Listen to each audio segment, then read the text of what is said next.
I'm very happy meeting with you all.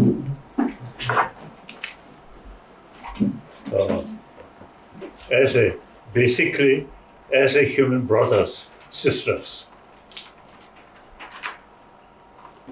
We all, two eyes, one nose, so we are same.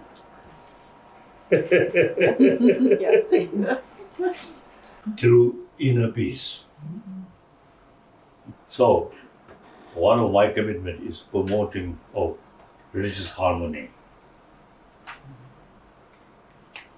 And all carry the message of compassion, with that forgiveness. This we really need.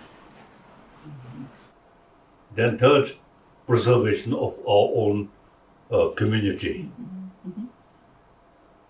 Here India and eventually Tibet also. Well, Your Holiness, it is my great honor to have this audience with you. I am Uzra Zeya.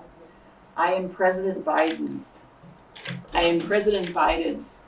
special coordinator for Tibetan issues. And it is my greatest honor to be able to be received by you. I bring greetings from our president and from the American people, and the best wishes for your good health and our gratitude for your message of peace for the world. America, great nation, and democracy, Yes, completely freedom. yes, India also, democracy, democratic country. And all different religious traditions live together here.